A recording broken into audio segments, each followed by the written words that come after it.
onde é realizada a análise dos principais acontecimentos que marcaram a semana a nível nacional e internacional. Esse programa pode ser acessado pela Causa Operária TV, que é o canal do YouTube. Tem outros canais também, mas essa é a melhor forma de acessar, que é o Causa Operária TV. Este programa estará sendo transmitido ao vivo aqui de Brasília, neste endereço que nós vamos fazer circular daqui a pouco. E a gente gostaria que os presentes aqui se sintam convidados a estarem presencialmente nesta atividade, que é uma oportunidade de estar ao vivo, acompanhando esse programa, que já se tornou um programa tradicional com uma audiência muito grande e que vem tendo uma repercussão nacional muito positiva com relação às posições do Partido da Causa Operária com relação à análise da conjuntura nacional e internacional. Portanto, todos estão convidados para esta atividade. Logo depois da análise política, nós teremos um almoço, tá certo? Com a presença do companheiro,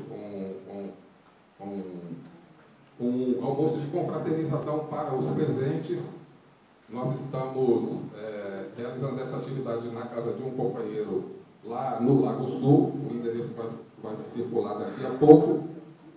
Ali na banca nós temos já ali, o endereço já está disponível e estão todos convidados para este momento importante que marca a presença e a passagem do companheiro Rui Costa Pimenta, que é o presidente nacional do Partido da Causa Operária e editor também do jornal Causa Operária. Bom, o tema que será abordado hoje aqui, como não poderia deixar de ser, diz respeito ao momento da conjuntura que nós estamos vivenciando.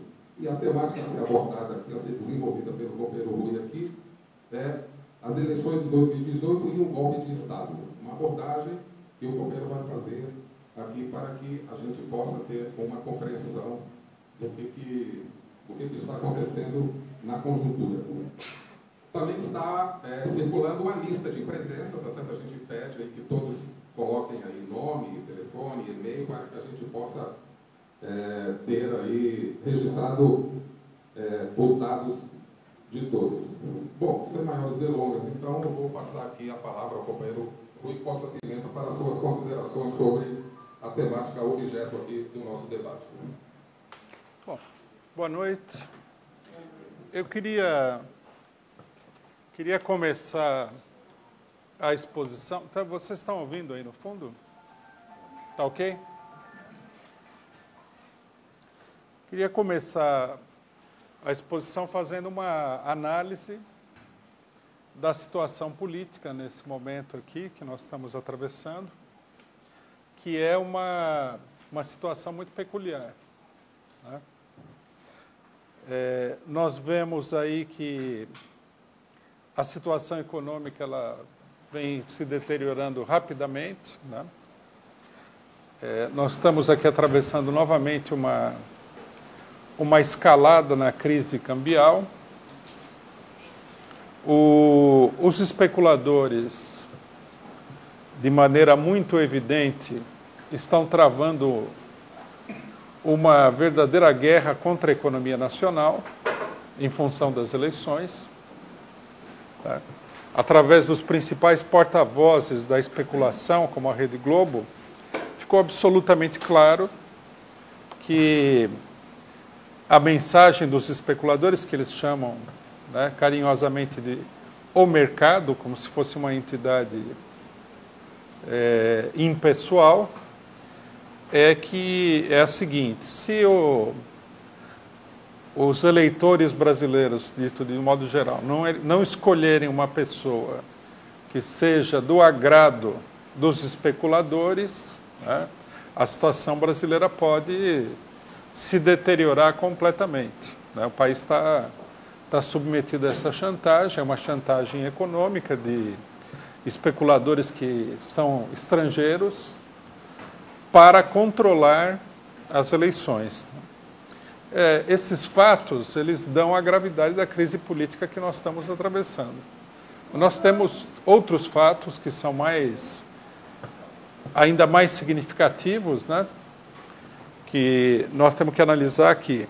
O fato mais significativo de todos, o mais importante, é que, desde o golpe de 2016, a polarização política no país vem crescendo, né, e está agora nas eleições assumindo uma dimensão cada vez maior, em função da completa incapacidade dos golpistas de apresentar qualquer tipo de resultado que agrade a população. Eles lançaram um plano econômico de terra arrasada, a situação se deteriorou extraordinariamente, lançaram um plano de ataque duríssimo contra os trabalhadores, revogando a CLT praticamente, fazendo um ajuste fiscal que é inacreditável, né? Ninguém nunca viu um ajuste fiscal dessa magnitude, que também não deu certo, não conseguiu ser levado adiante.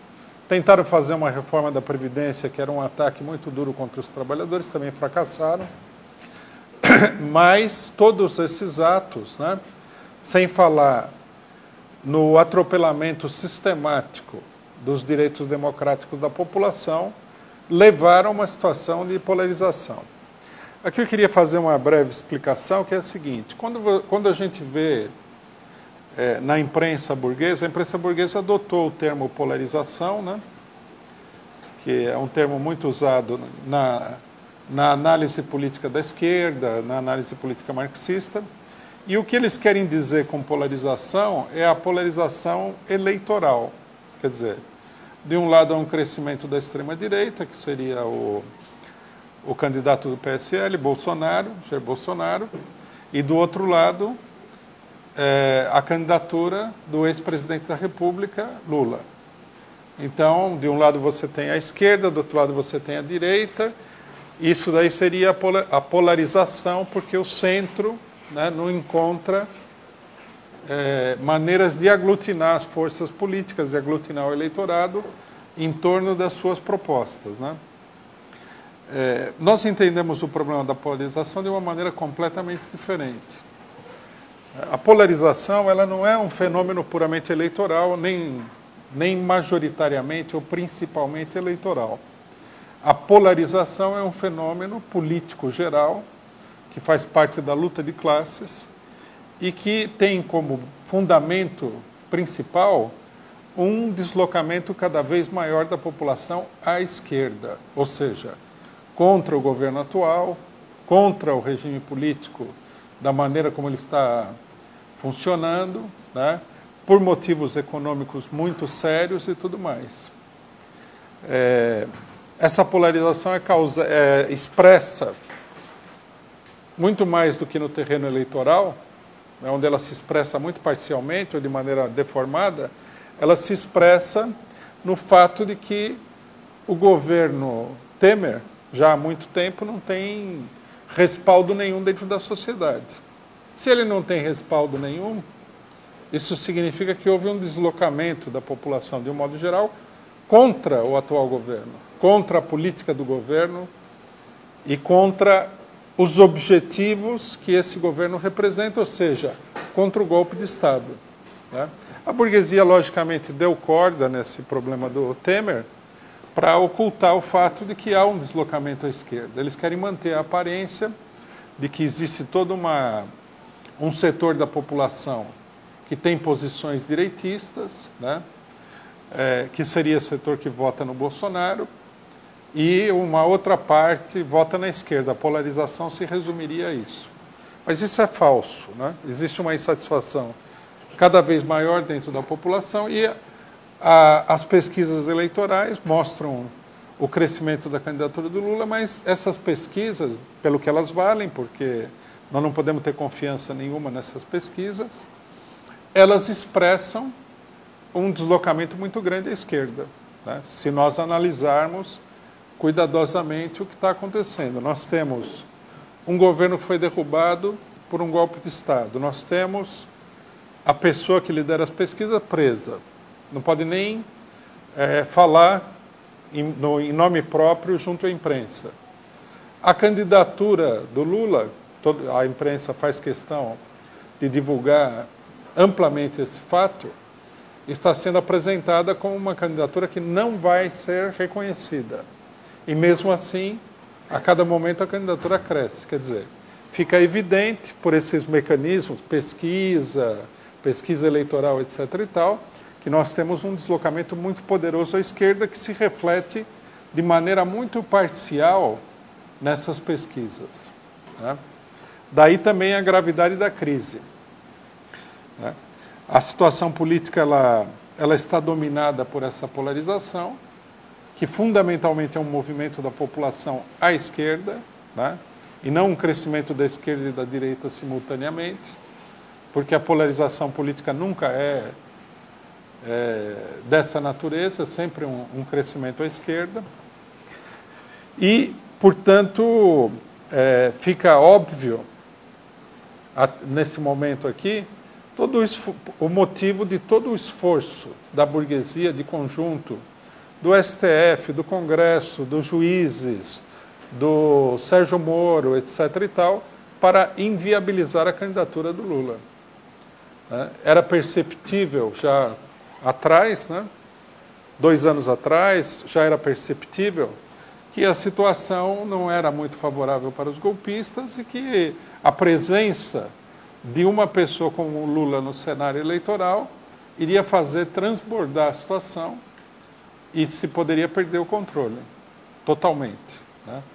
Por isso que nós estamos nessa crise, nessa indefinição total, nesse momento das eleições. Vocês imaginem, né, que nós estamos aqui hoje, já no final de agosto, as eleições são daqui praticamente um mês, e está tudo indefinido.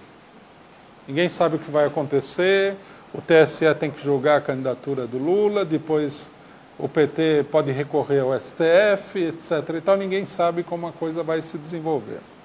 Quer dizer, é uma crise política extraordinária, e no centro da crise política está a figura do Lula, que expressa, canaliza, por todo o seu passado e tudo mais, né, toda uma tendência de deslocamento à esquerda. Bom, uma primeira coisa que nós temos que falar sobre essa tentativa de inviabilizar a candidatura do Lula é que ela também não é um fenômeno puramente eleitoral. Acreditar nisso seria tomar as coisas pela sua aparência mais imediata. Né?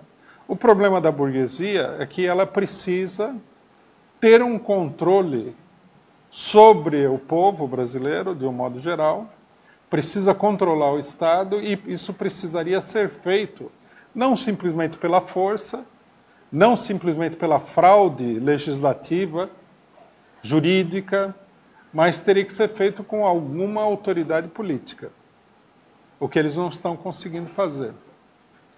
Então,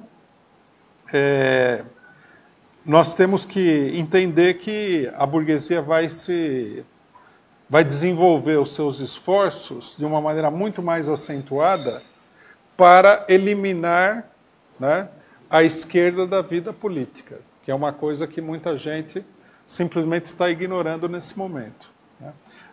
Seria importante a gente recapitular por um momento aqui o que aconteceu no golpe de Estado, né, e comparar o que aconteceu no Brasil com o que aconteceu em outros países da América Latina.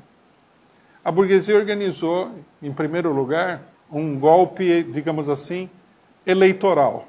Né? Fez uma intensa campanha brandindo o problema da corrupção contra o PT, desenvolveu essa campanha com o objetivo de derrotar o PT eleitoralmente, como foi feito, por exemplo, na Argentina. Se a direita e a burguesia golpista tivessem conseguido vencer as eleições, eles teriam uma posição mais tranquila hoje do que eles têm. Porque, finalmente, o que é essencialmente um golpe de Estado, né, o que seria essencialmente um golpe de Estado, apareceria disfarçado pela legitimação popular do golpe de Estado pelas eleições. Eles não conseguiram fazer isso e a crise foi se aprofundando. A prisão do Lula, ao invés de acalmar a situação, de controlar a situação, serviu para acentuar as contradições da situação política. Tá? Então, o nosso prognóstico sobre esse problema seria que a ofensiva da burguesia golpista, ela deve continuar, logicamente que procurando considerar, né, as particularidades da situação política, do desenvolvimento político, mas a burguesia não tem condições de governar nessa situação que nós estamos vendo hoje. Vocês imaginem, por exemplo, uma eleição onde, né, um cenário eleitoral onde o Lula não participasse das eleições e a maioria dos eleitores dele votasse nulo ou se abstivesse na eleição. Quer dizer, o governo eleito não teria legitimidade nenhuma. De um modo geral, a gente pode fazer o prognóstico de que qualquer governo que seja eleito nessa eleição vai ter muito pouca legitimidade e muito pouca sustentação política.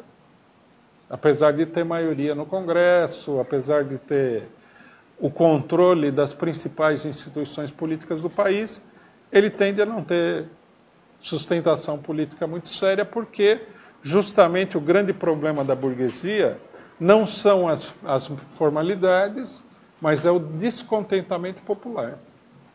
Quer dizer, o centro da crise é o descontentamento popular e não a formalidade.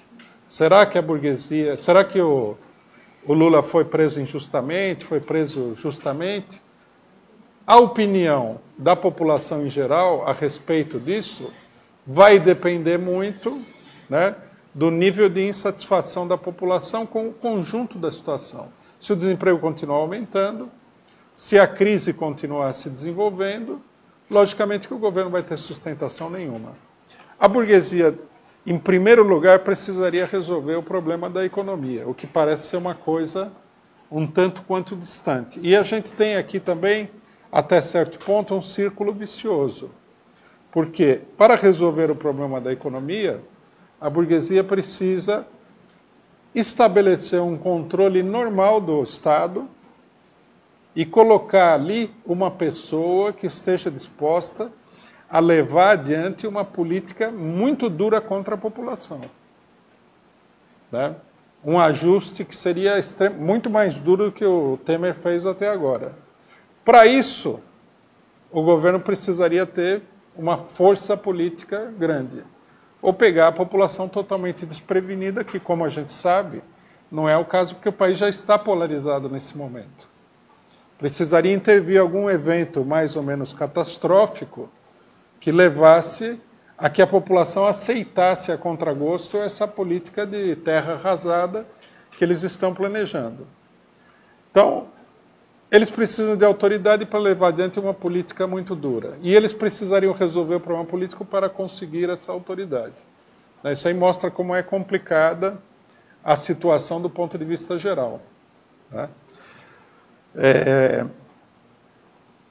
Nós sabemos que um dos problemas centrais do golpe é justamente o problema de dar essa legitimação a um governo que esteja disposto a fazer um duro ataque contra a população, a serviço dos especuladores internacionais, dos banqueiros, do imperialismo e tudo mais. Né? E justamente esse problema da legitimação, que seria dada a princípio através das eleições, está completamente colocado em xeque. Isso daí fica expresso muito claramente pelo crescimento da candidatura de uma pessoa que está fora da eleição e está na cadeia. Então, isso daí define muito o panorama político geral. Significa o quê? Significa que, da mesma forma que aconteceu na eleição, se a burguesia não conseguir resolver o problema através da eleição, vai ter que resolver o problema através de outros meios. Né? Como eles pensavam que seria possível, que seria bastante viável derrotar, né, a candidatura do PT nas eleições e assumir o controle do governo pacificamente, sem problemas e tudo mais, e isso fracassou, é bem provável que... É bem provável, não. É seguro que, se nas eleições as coisas não saírem conforme o planejado, eles vão fazer uso de outros recursos, né? Esse é um dado bastante importante, né, da situação eleitoral, porque esse raciocínio, esse problema-chave, ele deve definir a perspectiva política, a política a ser levada no momento atual.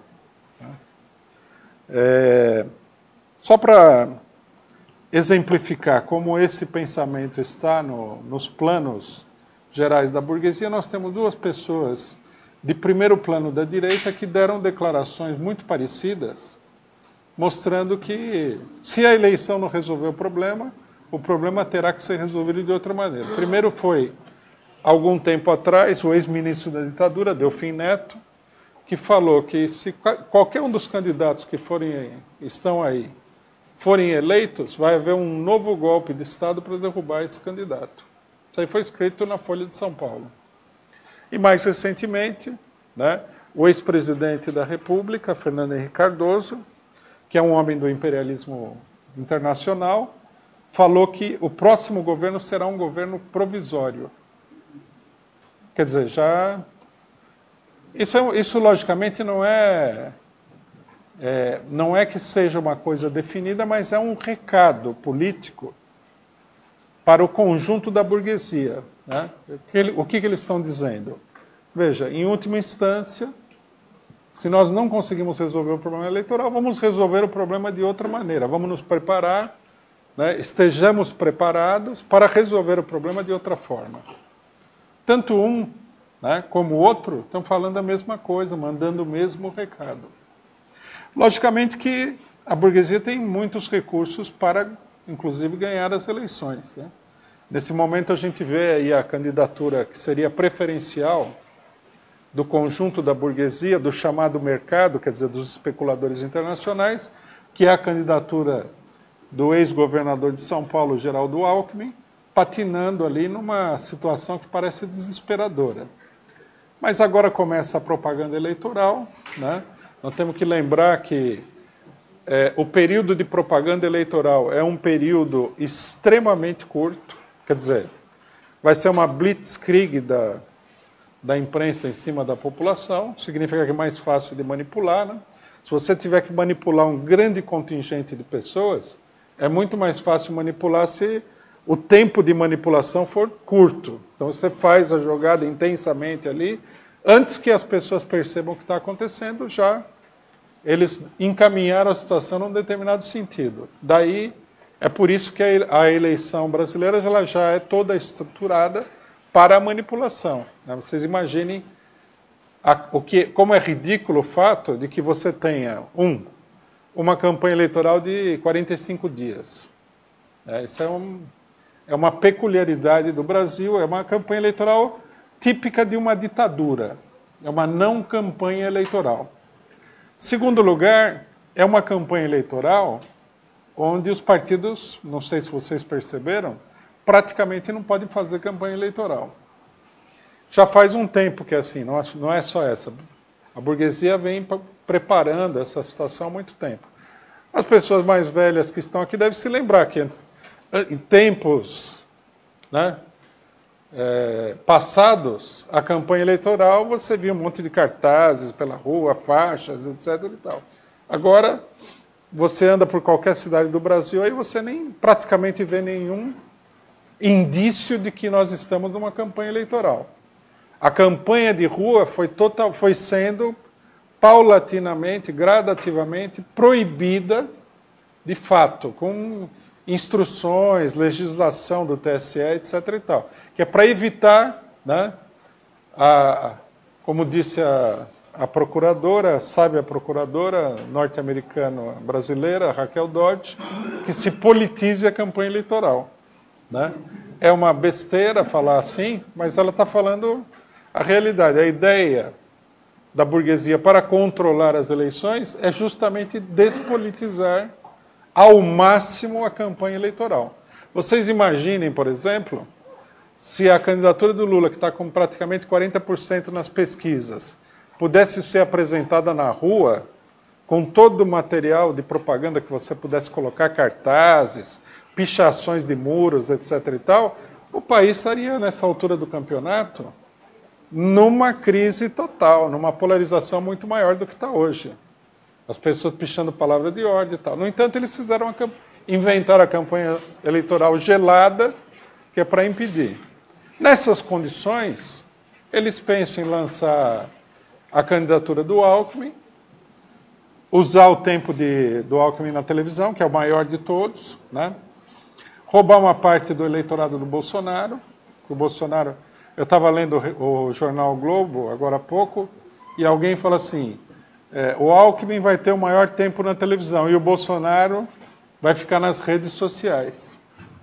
Porque eles também reduziram o tempo de televisão de todos os partidos, né? Por um partido como o nosso aqui vai ter, em média, 8 segundos na televisão. Então vocês imaginem a campanha do PSDB com 5 minutos, a do PT com 1 minuto e pouco, o resto do pessoal com 8 segundos, vocês imaginam como vai ser essa campanha eleitoral. E tudo isso no espaço de praticamente 30 dias. Aí, o horário na televisão é apenas uma parte do problema. Porque você tem aí a Rede Globo, Rede Bandeirantes, etc. e tal, os jornais, num dado momento eles vão começar a apresentar notícias que mostram que, né, se todo mundo não votar no Alckmin, o Brasil vai acabar catastroficamente.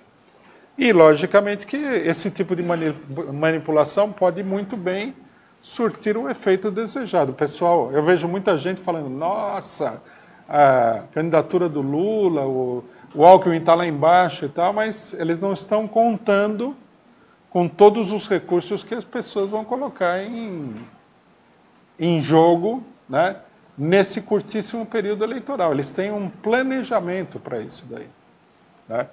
Isso daí já está sendo feito de maneira mais ou menos discreta e a gente pode ver na perseguição que começou as redes sociais ligadas à extrema-direita, ao Bolsonaro.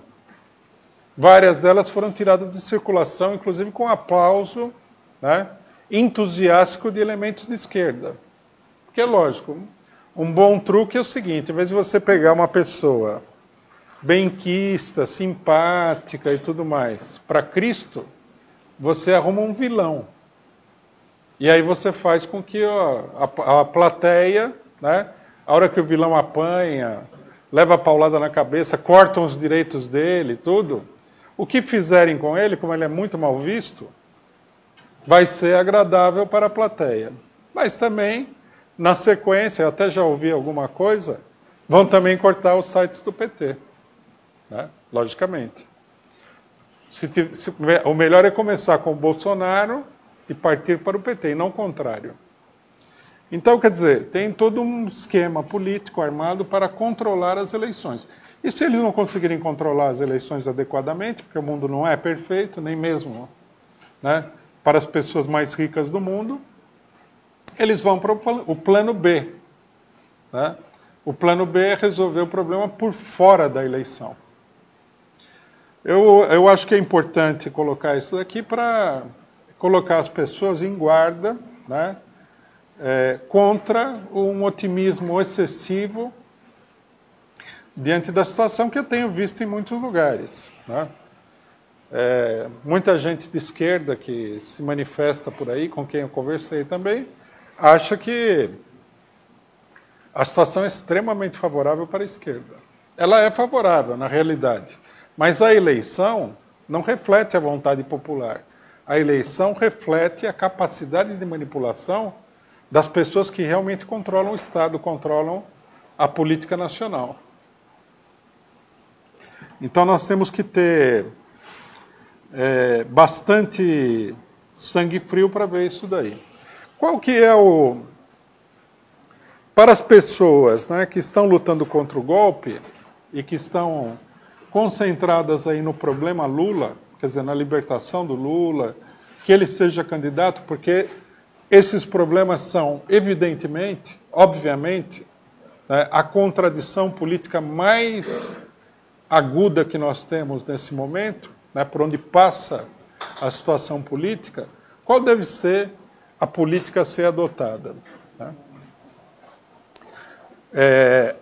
Nós temos um problema aqui que é importante alertar a todas as pessoas, que é o seguinte: a candidatura do Lula ela está ameaçada por vários setores, né? Quem tem acompanhado a situação política tem visto isso. Nós tivemos a onda Ciro Gomes, né? Vamos deixar o Lula, joga o Lula fora. Nós temos aqui um substituto ideal, que é o Ciro Gomes, né? Recém-transformado, não sei nem como, nem sei por que o pessoal leva a sério isso daí, uma pessoa de esquerda.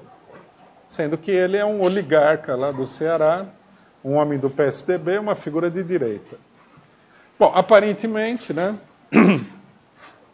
nós denunciamos isso, mas felizmente parece que todo um setor do PT, em particular o próprio Lula, concordava totalmente com a gente nesse ponto, né?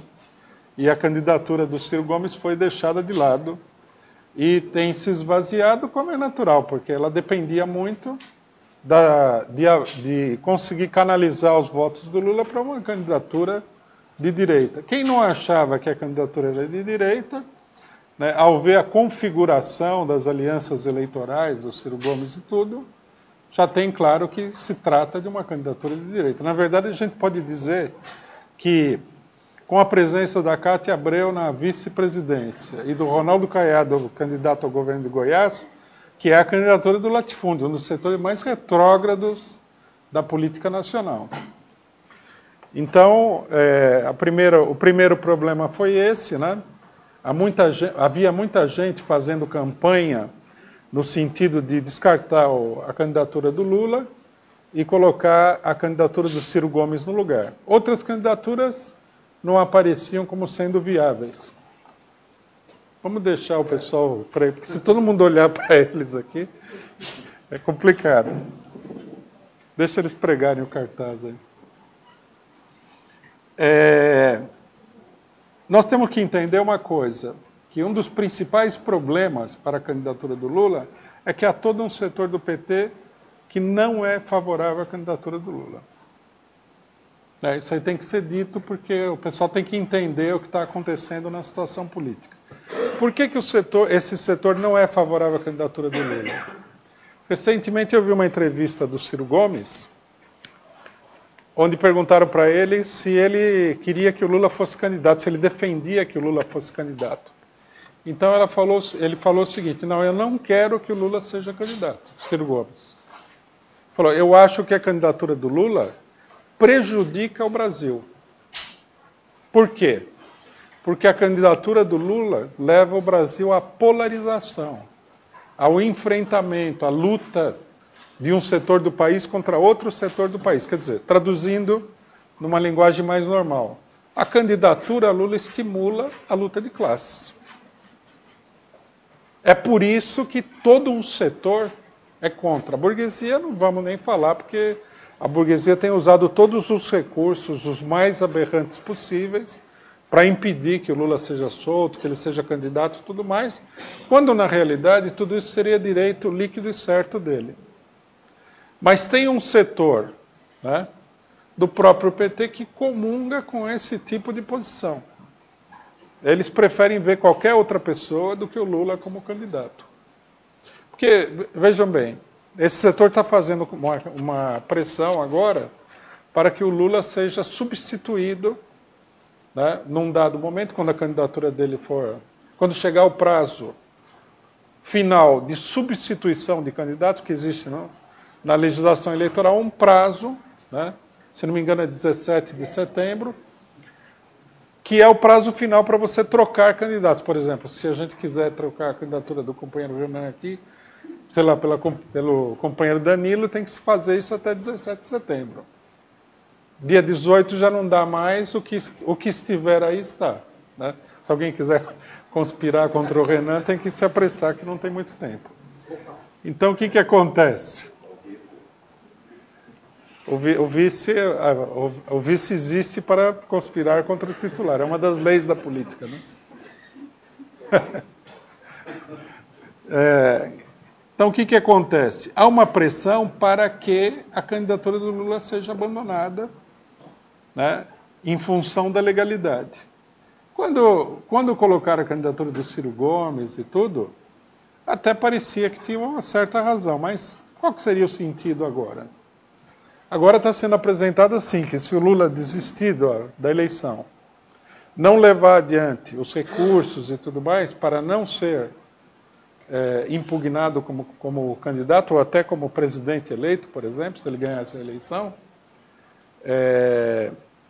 seria mais favorável e se poderia ganhar a eleição com o atual vice do Lula, que é o Fernando Haddad.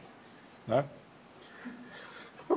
Pessoalmente, né, eu e o PCO, nós achamos que isso aí seria um grave erro político, fazer isso. Nós achamos que não adianta você se conformar àquilo que os golpistas estão impondo à população, mas que aquilo que os golpistas querem deve ser desafiado pela população. Senão nós vamos terminar como aconteceu com todo um setor da esquerda e com a população, que é pior ainda, de vários países onde as pessoas ou nem registraram que houve golpe de Estado, né, ou resolveram se adaptar completamente ao golpe de Estado. E a situação continua nesses países se deteriorando. Por exemplo, na Argentina, ninguém fala que houve um golpe de Estado, porque a gente precisa seguir as formalidades. Como o governo foi eleito, segundo determinadas pessoas que eu ouvi, mas é uma afirmação ridícula, democraticamente, ele é um governo legítimo. Não é assim. Governos eleitos podem ser o princípio de um golpe de Estado também. Depende do que o governo vai fazer. Depende do conjunto das características da situação política. Vamos ver um caso que é bem marcante na América Latina recente. Equador. No Equador, né, para cúmulo da situação, o partido do Rafael Correa escolheu um dos líderes do partido, Lenin Moreno, para ser candidato a presidente. Então, o Rafael Correa fez campanha, saiu à rua. O Lenin Moreno falou que o governo do Rafael Correa era a coisa mais maravilhosa que jamais havia existido no mundo, e foi eleito.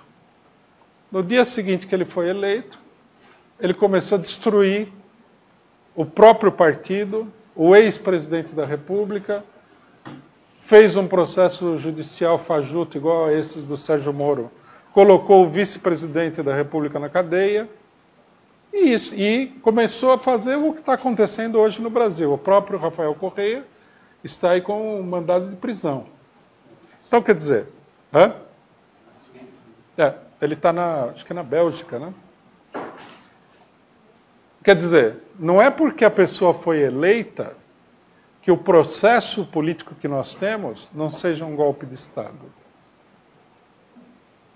Né? É uma completa ingenuidade, é uma inversão dos acontecimentos. O que nós temos na realidade aqui é toda uma política de golpe de Estado. A eleição em si não resolve nada. Você, por exemplo, tirar o Lula da eleição, nesse caso aqui, vai ser se conformar a essa política de golpe de Estado. Como aconteceu no Equador. Agora, vocês vejam só, no Equador a situação é muito pior do que no Brasil. Eu tive um debate com deputados do Equador e o pessoal não sabe nem por onde continuar o negócio. Eles nem entenderam o que aconteceu. Eles não sabem como é que o candidato presidencial deles passou totalmente para o lado da direita. Eles perderam o controle do partido, foram colocados na ilegalidade, o sistema político foi reformulado, né? Eles ficaram de fora, não conseguiram legalizar um partido até agora, tem esse detalhe também. Quer dizer, eles foram marginalizados do processo político completamente e até agora não entenderam o que aconteceu. Então, é da maior importância que a gente entenda o que está acontecendo para não acabar numa situação como essa, né? Porque isso aí cria muitas dificuldades adicionais para a luta contra a direita, contra o golpe de Estado, contra a política de terra arrasada, contra a entrega do país, contra a destruição de todos os direitos dos trabalhadores, né? A candidatura do Lula expressa, né? Isso aqui já é um fato objetivo, nós já falamos várias vezes, como uma tendência política, como uma possibilidade política, mas nesse momento já é fato. A candidatura do Lula expressa a luta contra o golpe de Estado. Inclusive, independentemente do que o próprio Lula acha da candidatura dele, é um fato objetivo da situação política. Muitas pessoas, né, 40% do eleitorado, está se agrupando em torno dele. Por quê? Né? Porque eles estão encontrando na candidatura Lula uma maneira de reagir ao golpe de Estado. É uma concentração de forças, é um agrupamento, é uma centralização de um sentimento, né, de revolta, de insatisfação da população que assumiu uma determinada forma política.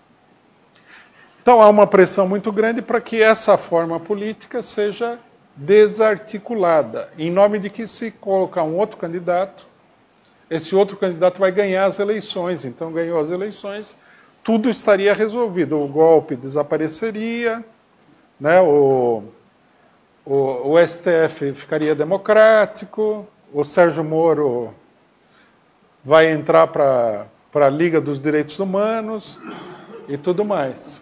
Não, isso aí simplesmente não vai acontecer, né? Em primeiro lugar, nós temos que entender que para o próprio Lula ganhar as eleições é difícil.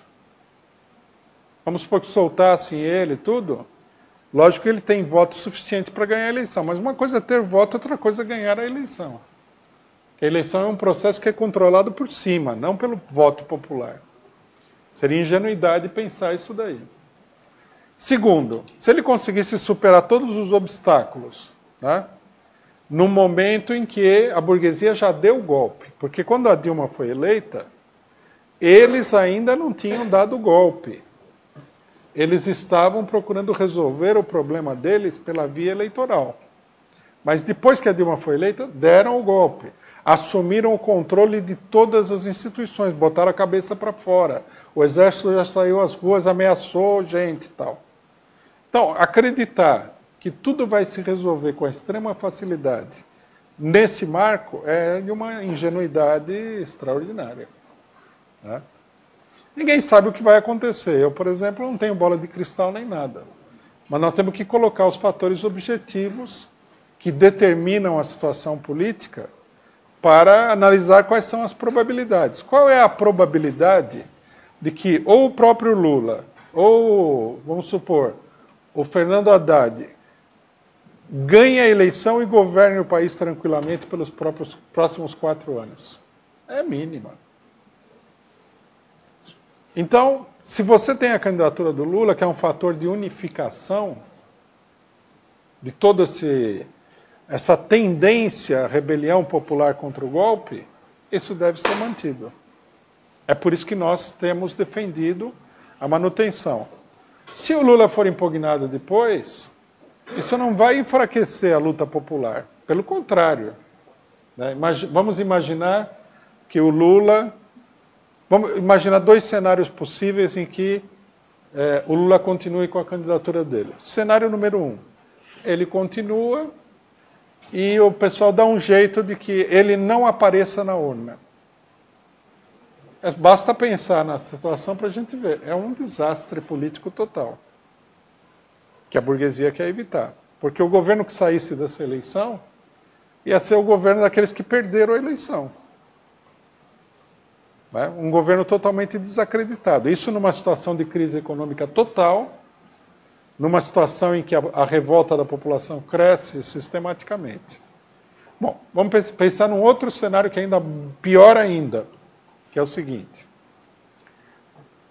Lula vai para a eleição, é votado e depois o STF se reúne lá e fala que ele não pode ser presidente da República. A burguesia sabe que essas duas possibilidades são extremamente críticas. Elas podem, inclusive, levar, né, não a uma tendência, a um sentimento de revolta, mas a uma revolta concreta da população. Eles sabem disso. Por isso eles estão querendo resolver o problema antes da eleição, o que também não vai ser muito bom. Porque o Lula vai ficar de fora, vai entrar o Haddad, uma parte do pessoal não vota no Haddad, uma parte votaria no Haddad, mas também não vai ficar satisfeito, né, porque, no fundo, ele está sendo fraudado, ele quer votar no Lula. Por que votar no Haddad seria a solução dos problemas?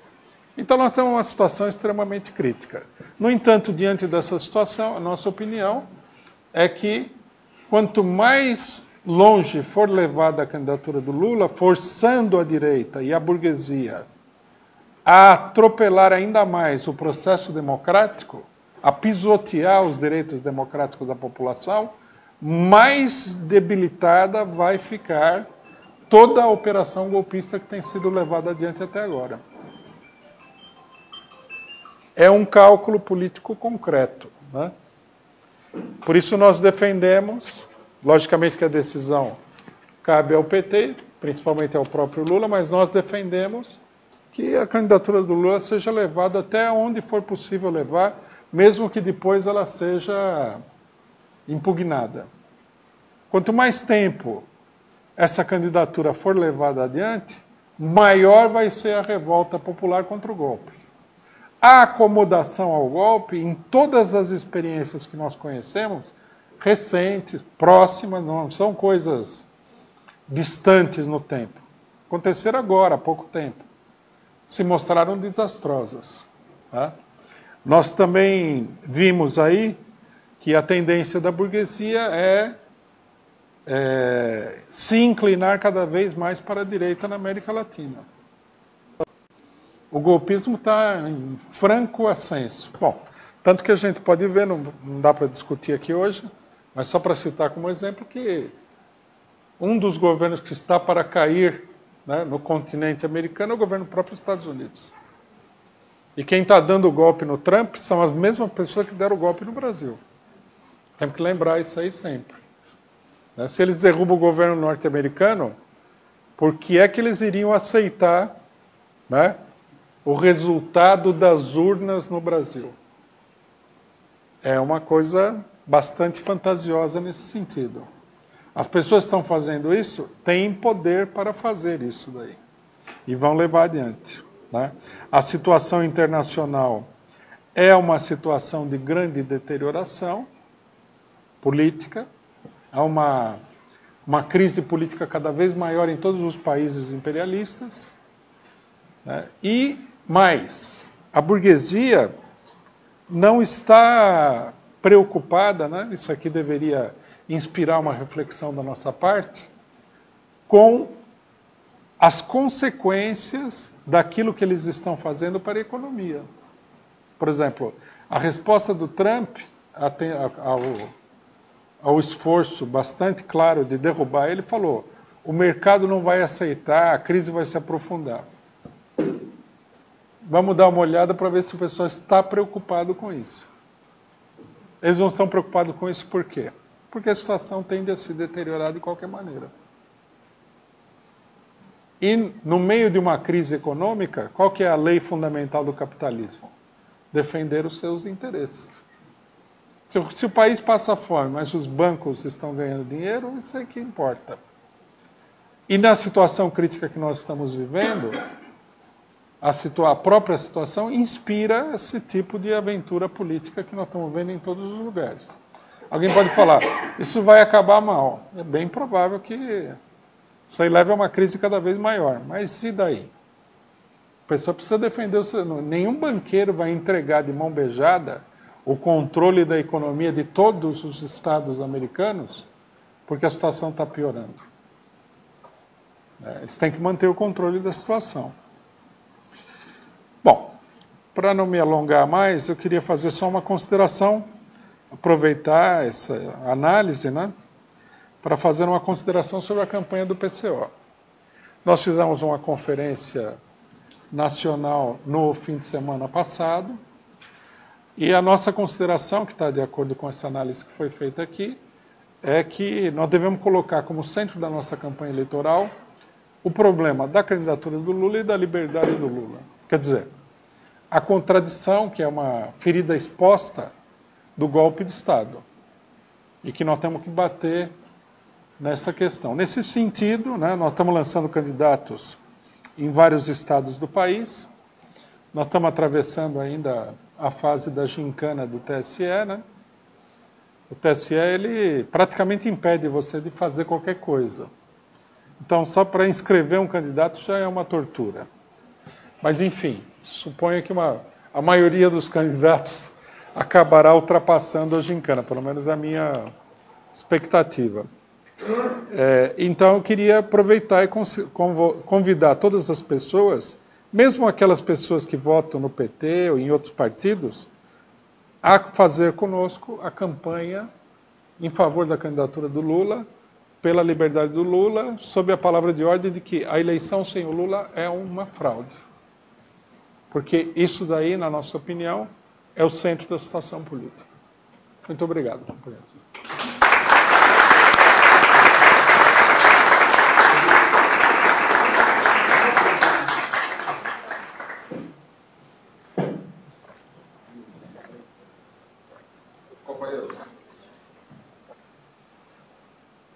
A hora está meio adiantada, mas nós vamos aqui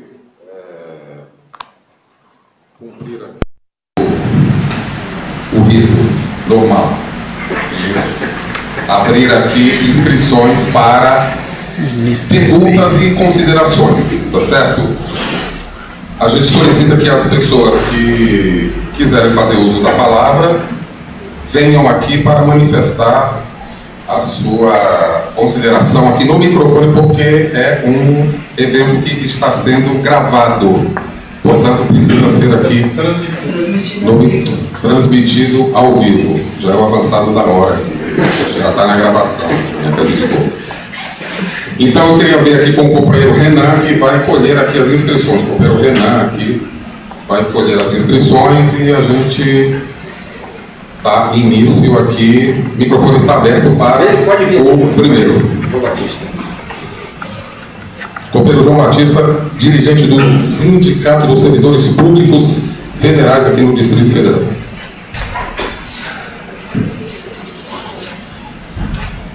Boa noite, companheirada. Eu quero parabenizar o Partido da Classe Operária, que teve a missão honrosa, a coragem de estar levando avante essa campanha Lula Livre, de forma obstinada, corajosa, assim como o nosso sindicato, o Sindicato dos Servidores Públicos Federais, o qual eu faço parte, junto com o companheiro aqui, da nossa Secretaria Intersindical e Parlamentar. Portanto, eu quero deixar claro que o pessoal da causa operária tem a marca da coragem, da ousadia, né? Assim como o nosso sindicato realmente irmanado nessa mesma missão.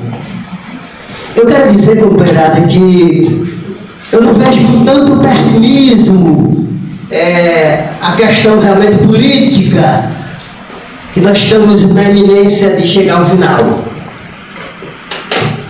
Vamos colocar o pé no chão, companheirada. Nós estamos enfrentando o monstro Leviatã, que é o sistema, que é o Estado, no linguajar político. Portanto, lamentavelmente, eu quero dizer que o companheiro Lula, eles não vão deixar que ele leve avante a sua candidatura, porque Lula é uma ameaça para a elite e para o capital também internacional, certo? Portanto, não vão deixar. E dia 15 e 17 de setembro será lançado o candidato que é o Haddad. Por enquanto a situação dele está um pouco capenga, mas quando iniciar o horário eleitoral, dia 31 de agosto, 3 coisas ocorrerão na minha concepção, que eu acompanho muito, eu leio bastante, né, essa situação política, todos os dias. Começou o horário eleitoral, com menos de uma semana, já começamos a ver a derrocada de Bolsonaro, porque ele tem 8 segundos de televisão. Apesar das redes sociais, por mais devastadoras que seja, não chega a competir com a grande mídia. Ele vai despencar, começa a desaparecer, não vai ter condição de ir para o segundo turno. Marília está numa situação realmente também muito segura, mas infelizmente também tem 8 segundos de televisão. O Ciro Gomes tem 38 segundos. Portanto, corre o risco do grande embate. O candidato do Partido dos Trabalhadores, eu acredito que vai para o segundo turno e deve enfrentar o Alckmin. O Alckmin será alavancado, porque tem um maior número de tempo de televisão, recurso, estrutura. Então, pode ocorrer os 2 embates, né? Então, isso ocorrendo, certamente a gente ganha as eleições. Eu não tenho a menor dúvida. E nós, servidores federais, temos um motivo para torcer para que o candidato do Partido dos Trabalhadores venha comandar uma consideração, porque é o único capaz de revogar a famigerada Emenda Constitucional 95. Que por ela realmente a situação é traumática para o servidor público federal. Portanto, a gente tem que ser prático, tem que ter claro, né, que é o único capaz de fazer isso. Os demais, nós não temos garantia absolutamente nenhuma. Portanto, eu creio que nós estamos caminhando nessa situação, a gente está com toda a possibilidade de levar uma vitória, mas é evidente que pode surgir uma surpresa. A surpresa poderá ocorrer da Marina se sustentar e aí ela, em vez de o Alckmin subir, ela ir para o segundo turno, né? E a gente enfrentá-la no segundo turno. Portanto, é uma disputa realmente difícil, né? É problemático, mas eu não creio que Bolsonaro vá para o segundo turno. Então, essa é a consideração que eu tinha a colocar nesse momento, na minha visão, na minha ótica. Obrigado, companheiro João Batista. A gente vai ver se tem mais aqui 2 colocações e na terceira a gente passa aqui para o companheiro fazer a consideração dele, se houver alguma pergunta que julgue ser relevante para ser respondida ou alguma consideração. Bloco de 3 responde, depois a gente volta para um bloco de mais 3 e talvez um bloco de mais 3. Pode ser assim? Acho que pode ser só 2. 2?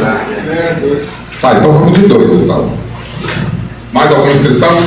Gilson.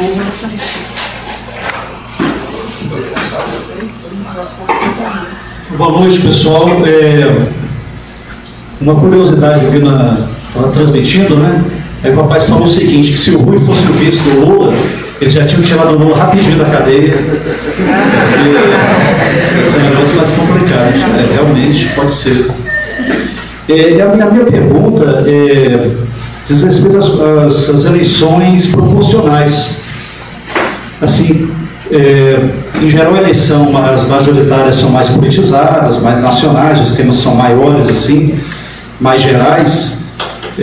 Só que a gente viu o papel do parlamento nesse último período, no anterior não foi muito diferente. Então eu queria saber a sua opinião, qual é o papel agora que essas eleições proporcionais desempenham nesse momento? Porque tem um segmento dizendo que a gente deveria centrar fogo e energia nas eleições proporcionais, porque mesmo que o Lula seja eleito, ele teria que ter gente para governar no parlamento. Acho que eu podia fazer da fila aqui, né? Que eu vou falar e... Mas vamos Essa aí, ele aqui, depois você responde. 3. Isso. 3. Vai falar? Vai emendar então? Não, São 3, você é o terceiro. Aí depois faz o É só pedir uma reflexão do presidente sobre como enfrentar, ter uma resistência melhor popular, como o senhor, acho que a parte mais importante do seu discurso foi a questão do suporte da população, dos eleitores ao eventual governo de esquerda que volte ao poder. Eu me recordo que há 16 anos atrás eu estive no encontro com o presidente Lula em Itaguatinga e ele tinha poucos meses que acontecera o golpe na Venezuela e o Chávez conseguiu voltar ao poder porque tinha o respaldo da população. Por mais que tenham mudado o modus operandi da CIA, eu acho que a gente precisa de mais conscientização da população e de um respaldo popular. A gente pode recordar mais recente aí a Turquia também. E eu queria ver uma reflexão do senhor, como conseguir essa conscientização para que a gente não fique tão à mercê dos interesses internacionais. Bom, em relação à colocação do companheiro, a primeira colocação, eu gostaria de ter tanto otimismo assim sobre a situação, mas eu acho que nós temos que ter uma reflexão um pouco mais ponderada sobre isso, né? Queria acrescentar alguns dados aqui para uma reflexão mais aprofundada, né? Primeiramente, o seguinte, a eleição do PT, na primeira vez, em 2002, que abriu caminho para as eleições posteriores, ela se deu num quadro político internacional e nacional muito peculiar, né? Que é comum a todos os governos nacionalistas que existiram na América Latina e agora quase não existe mais nenhum deles. Que é o fato de que a população se revoltou concretamente contra a política neoliberal que foi levada por vários governos parecidos com o governo FHC no Brasil. E que, mais ainda, essa política neoliberal ela fracassou. Porque no Brasil, o segundo mandato do FHC foi um fracasso total. No primeiro ele tinha bastante apoio da burguesia, tudo, mas o segundo ele terminou o mandato capengando, tá? Quer dizer, se nós tivermos kirchnerismo na Argentina, Evo Morales na Bolívia, Chávez na Venezuela, Lula no Brasil, Rafael Correa no Equador e etc., é porque o terreno foi aberto, né, o caminho foi aberto, melhor dizendo, por uma revolta popular muito grande em escala continental. Não é nenhum tipo de milagre eleitoral nem de preferência popular. O Lula tinha maior preferência popular em 89. A burguesia manipulou as eleições, provavelmente deve ter havido fraude. Muita gente no Brasil nem considera isso, que as eleições elas tenham sido sistematicamente fraudadas, né? O pessoal não considera isso daí. E aí esses governos chegaram ao poder. Teve o Argentinaço, na Argentina, que levou os Kirchner ao poder. O grupo Kirchner era um grupo minoritário na política argentina. Eles receberam o poder porque a situação do país ficou insustentável. O governo neoliberal de la Rúa foi derrubado nas ruas. Na Bolívia, houve uma insurreição popular no sentido literal da palavra, no altiplano boliviano que se enfrentou com o exército. O então presidente da Bolívia ligou para os departamentos de Estado norte-americano e pediu ajuda das Forças Armadas norte-americanas para conter o povo. E os norte-americanos falaram, te vira aí porque não dá para intervir nessa situação. O Evo Morales está aí até agora. Não é nenhum carisma eleitoral que levou esses governos ao poder. Foi o povo, foi a rebelião do povo que levou à crise desses regimes neoliberais, né? Bom, nesse momento, isso é o primeiro dado para reflexão, nós estamos vivendo um momento inverso. Os governos nacionalistas estão sendo todos derrubados. E não só derrubados, depois de derrubados, eles são massacrados pelo governo que entra. Cristina Kirchner e vários dirigentes da esquerda peronista estão sendo processados. A Cristina Kirchner só não está na cadeia como Lula, porque na Argentina os juízes, por um motivo que a gente precisaria analisar lá, né, não decidiram suspender as prerrogativas dos parlamentares. Né? Aqui no Brasil, o PSOL, uma parte da esquerda pequeno-burguesa, quer acabar com as prerrogativas dos parlamentares, a imunidade parlamentar. No Brasil já praticamente acabou, o que mostra que o país é quase uma ditadura já.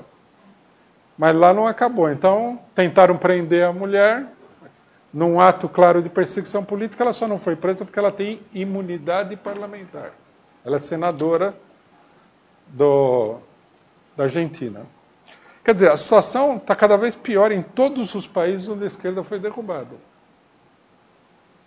Então, temos que levar em consideração isso daí para esse otimismo todo. Eu sei que na época da eleição é melhor ter otimismo e tudo mais, falar que vai ganhar, porque o pessoal, né, fica mais animado. Mas aqui, entre nós e o público que nos assiste, é bem mais crítico do que isso. Não vai ficar num otimismo qualquer de tipo eleitoral.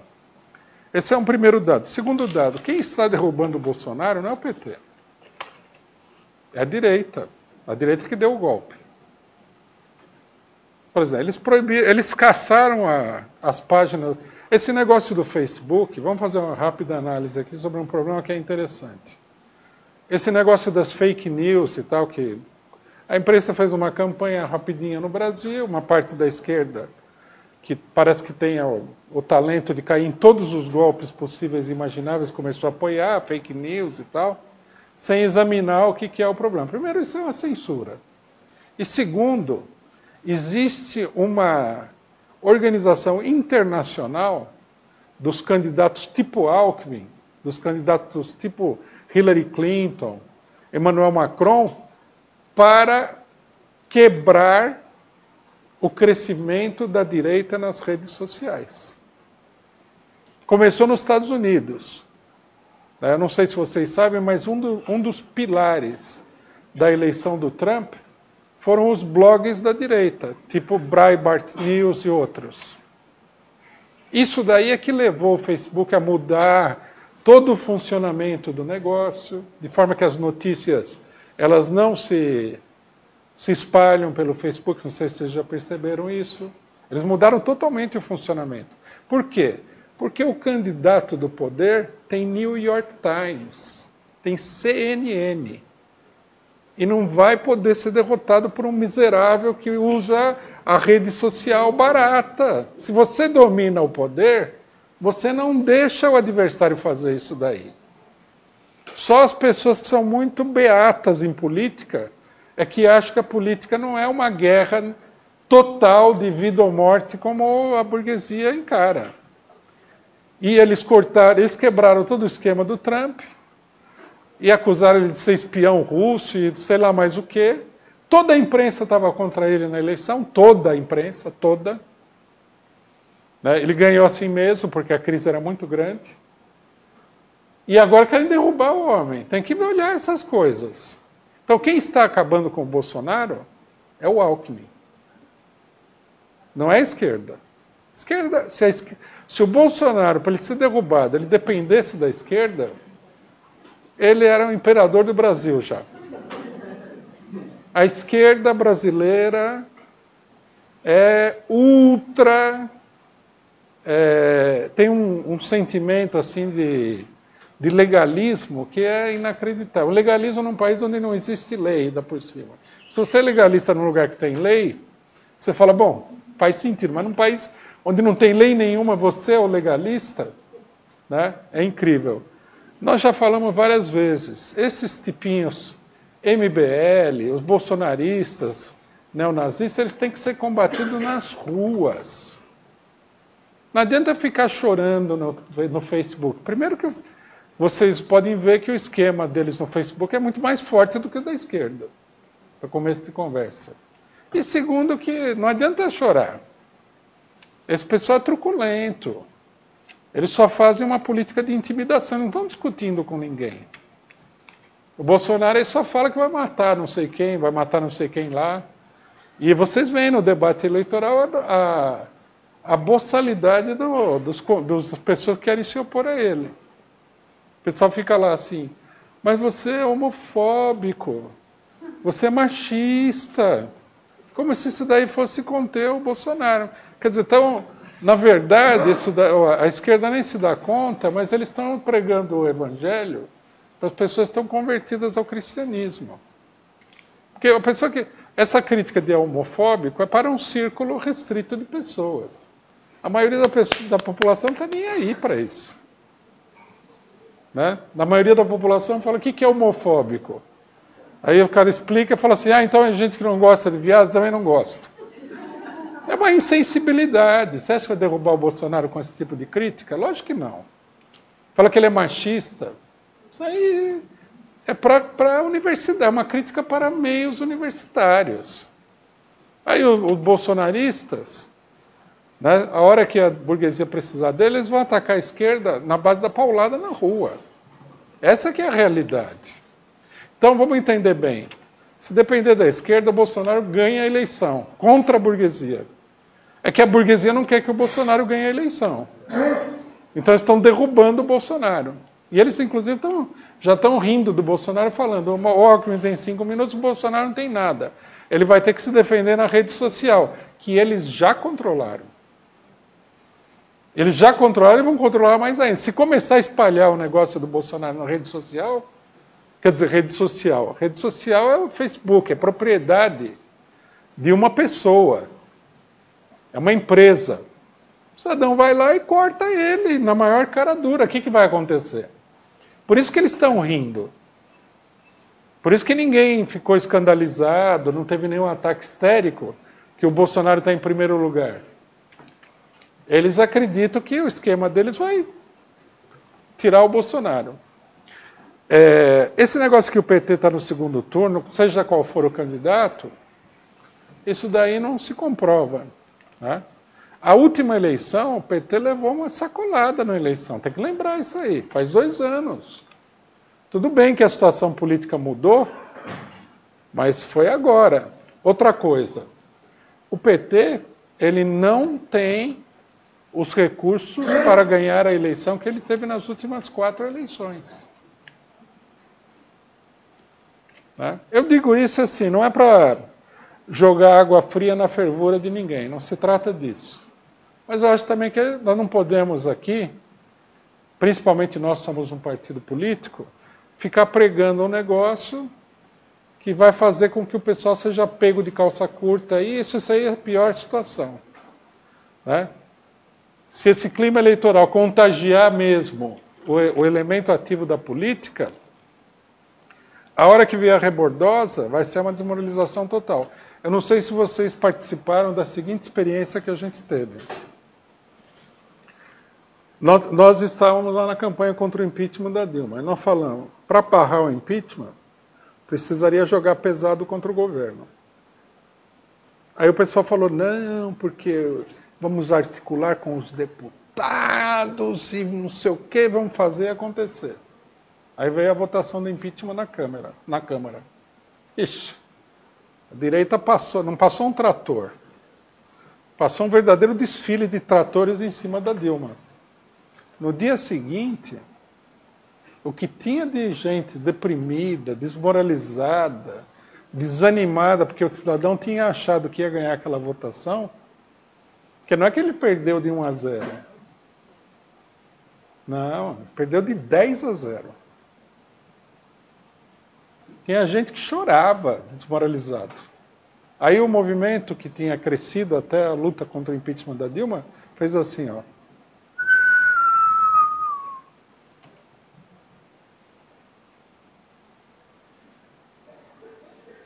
Bom, isso eu acho que é uma coisa importante. Outra coisa também é o seguinte, tudo bem, eu acho que o pessoal do PT tem a obrigação de defender as decisões do partido, deve defender, perfeito.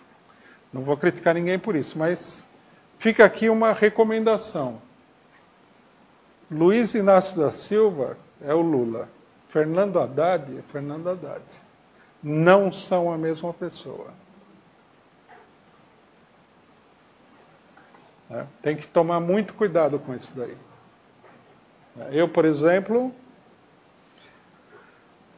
o Haddad acalmou, né? Ele começou a campanha como se ele fosse já o dono do partido. Daí ele deu uma acalmada. Agora, não sei, a hora que declararem que o Haddad é o candidato oficial, né? Alerta para os petistas. Né? Melhor andar pela sombra porque o sol está quente demais. Né? Então vamos ficar espertos, vamos... O Haddad não é o Lula. Ele é uma pessoa que é um verdadeiro ponto de interrogação. Tem esse pequeno detalhe também. Então, quer dizer, tem muitos indícios. Eu não vou me estender aqui, poderia falar durante mais de 1 hora sobre o tema, mas o nosso objetivo, inclusive, eu queria esclarecer uma coisinha para encerrar esse assunto. Quando nós colocamos que a eleição sem o Lula é uma fraude, né, nós estamos cumprindo um papel que é o seguinte: já vamos ficar espertos aí. Né? Não vamos confiar para não se desmoralizar. A desmoralização é um fator importante na política. Vocês não imaginam a desmoralização da esquerda equatoriana. Eles elegeram um presidente, fizeram campanha, saíram na rua, colaram adesivo, abanaram bandeira. O cara foi eleito, destruiu a esquerda equatoriana. O pior dessa história não é nem tanto o cara ter virado para a direita, tomado o poder, porque você pode lutar contra isso. É que uma boa parte das pessoas não encontra no íntimo, psicologicamente, forças para resistir uma coisa dessa, porque ele foi totalmente esmagado. Fica derrubado. Bom, sobre os proporcionais, aí a insistência de vários setores do PT é menor. Né? Eu já vi os caras falarem, vamos eleger uma bancada majoritária de deputados. Pode esquecer isso daí. Pode tirar o cavalinho da chuva. Não tem bancada majoritária. O PT nunca conseguiu, nem nos momentos mais... O PT não é que não conseguiu maioria. Não conseguiu nem 20% do Congresso Nacional. E não vai conseguir. Inclusive as pesquisas falam. A renovação, entre aspas, do Congresso Nacional vai ser mínima. Quer dizer, não vai ser nenhuma. Vai ficar capaz de ficar pior do que está, né? Vai renovar para piorar. Então, quer dizer, se a gente conseguir eleger um presidente da República, mesmo que fosse o Lula, isso aí não vai resolver os problemas. Porque o Congresso vai olhar e falar assim, ai, que pena, perdemos a eleição, agora temos que aceitar o Lula. Não vou aceitar nada. Aqui o negócio vai pegar fogo.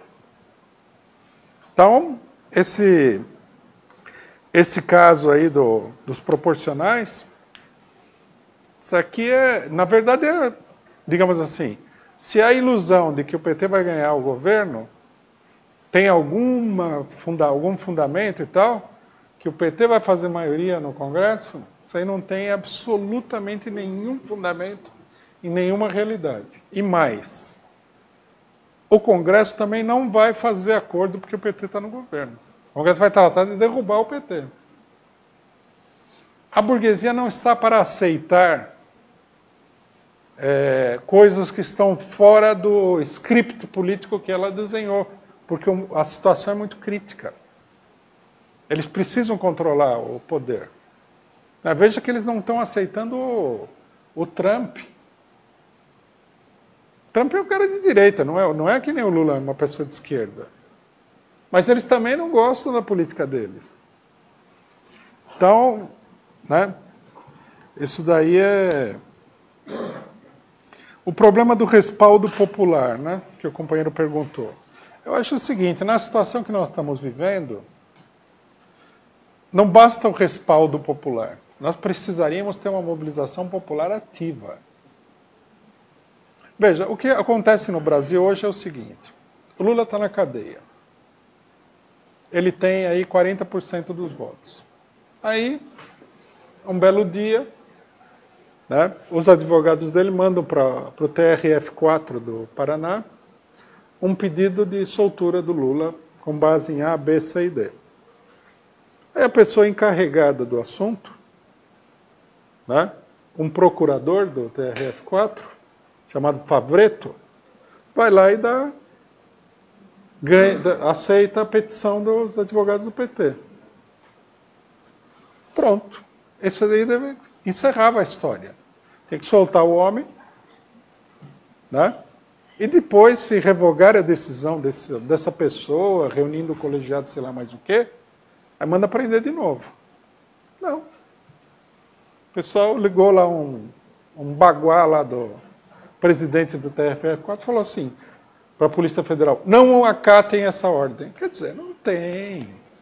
E aí o que aconteceu?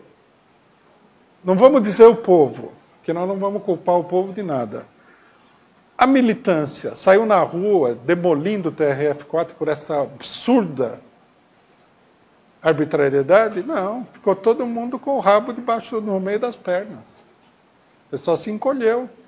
Então amanhã, mesmo que o Lula ganhasse a eleição, o negócio só conseguiria andar para frente se a hora que chegasse lá a Carmen Lúcia ou qualquer um desses monstros que tem no país aí, e dar uma penada lá para derrubar o governo, impedir a pessoa de governar, o povo fosse lá e invadisse o STF, senão não vai ter jeito, gente.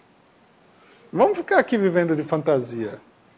Ou a gente acha que a eleição tem alguma mágica. A hora que sair a contagem das urnas, sei lá, Lula ganhou a eleição, aí vem uma onda assim, a Carmen Lúcia fala, nossa, estou me sentindo tão democrática, tão respeitadora da legalidade. Claro que não vai acontecer isso aí. Nós não podemos discutir nesse sistema. Podemos discutir, vamos supor. O PT poderia ganhar a eleição com Lula? Poderia ganhar, mas se ganhar, isso aí não é o fim dos problemas. Isso é só o começo de novos, enormes problemas. Não tem solução à situação em que meteram o Brasil sem uma boa briga. Não tem. Não adianta a gente ficar no mundo da fantasia. Então, quer dizer, respaldo popular não é suficiente.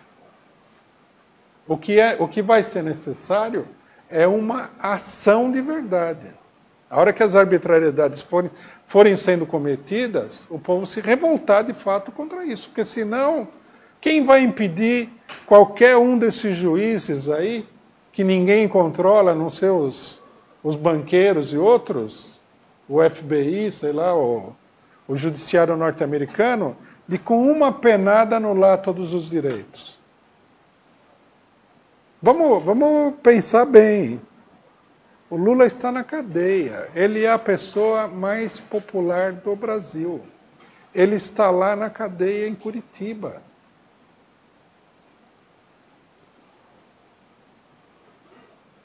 Nós falamos, para impedir o Lula de ser preso depois, para tirar ele da cadeia, precisa de uma ação muito enérgica das massas. Uma boa parte do PT não acredita nisso, eles ficam falando que não.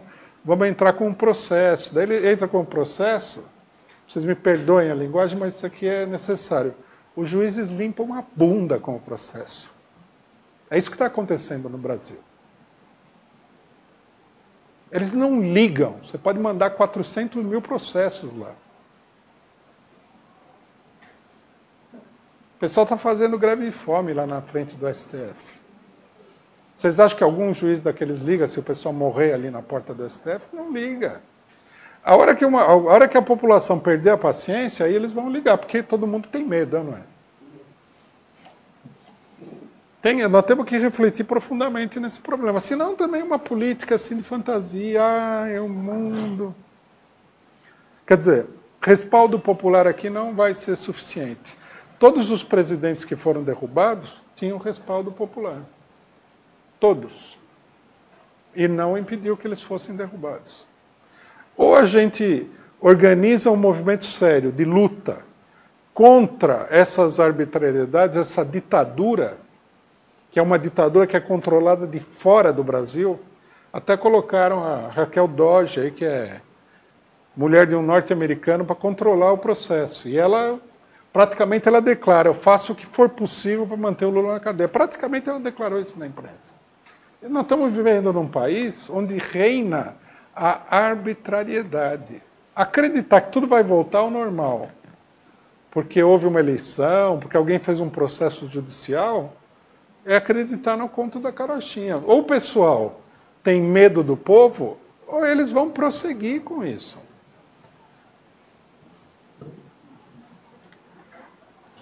Ok, companheiros? Mais alguém? Mais alguma consideração? Companheiro Danilo Marcos.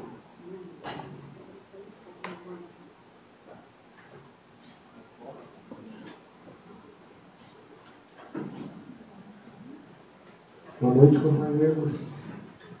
Queria agradecer ao companheiro pela oportunidade de falar pessoalmente, dialogar com a militância aqui em Brasília, com quem a gente vem lutando junto já há tanto tempo, né?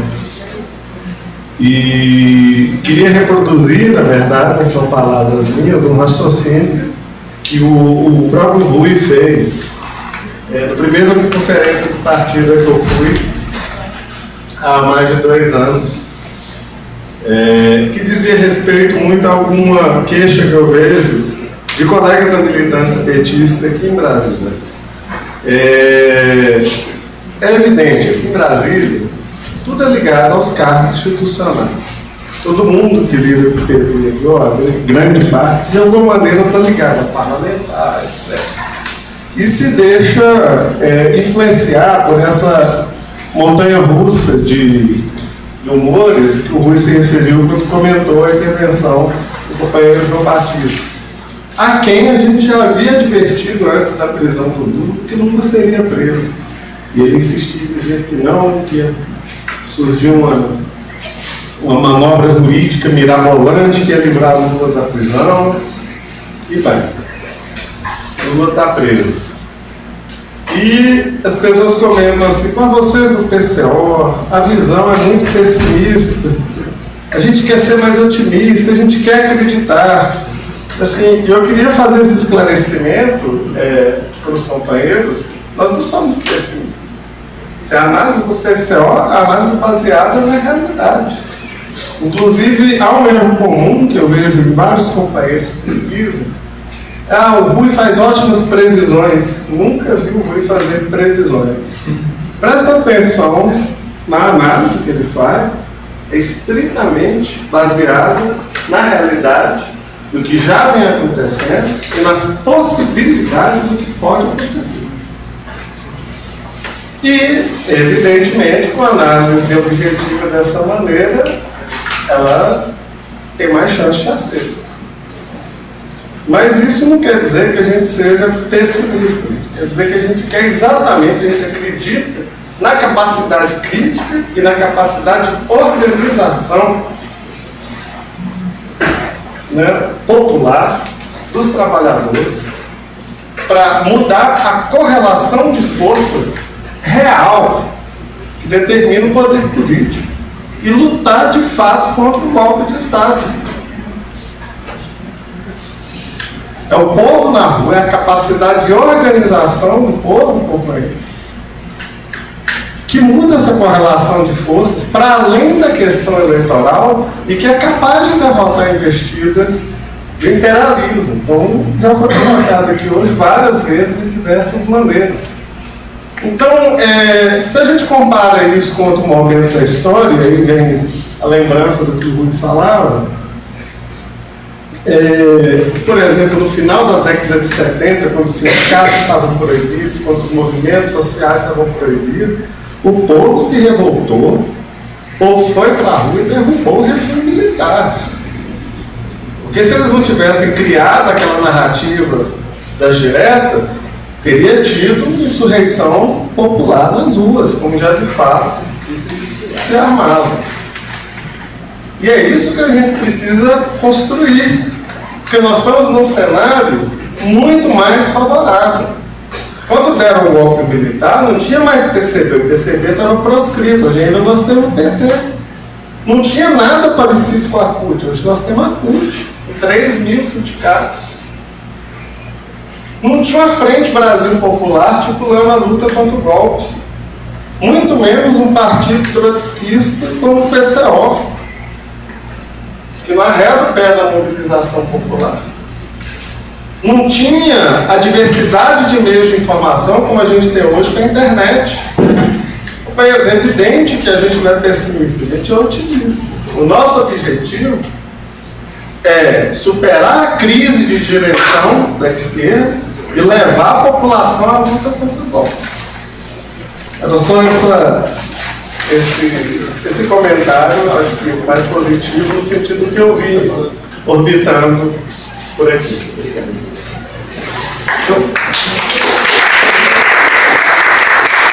Pessoal, se não tiver mais ninguém inscrito, até vou pedir só para dar um breve informe. A gente, de antemão, convidamos todo mundo para estar participando com a gente amanhã da análise da semana, né? Também com o companheiro Rui, né? Quem puder estar com a gente aí vai ser muito bem-vindo, como o Espírito colocou aqui o convite no início. Uma parte é isso. A análise vai ser transmitida amanhã aqui em Brasília, uma oportunidade para os companheiros participarem presencialmente, estarem fazendo suas perguntas. Atividade, eu peço aos companheiros ali da banca que deem informação de como participar. Logo depois da análise política a gente vai ter um almoço de confraternização. Todos estão convidados. A gente passou uma lista de presença e seria importante que todos vocês assinassem e colocassem um número de telefone para a gente entrar em contato para as próximas atividades, que serão muitas, né? E a gente conta com a participação de todos vocês em todas elas.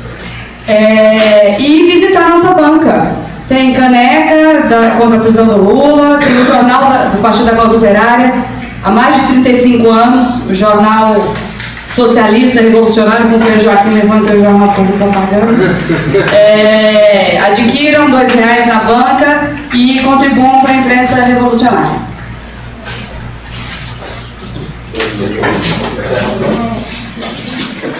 Bom, pessoal, então obrigado aí pela presença de todo mundo aí. Os convites são seus.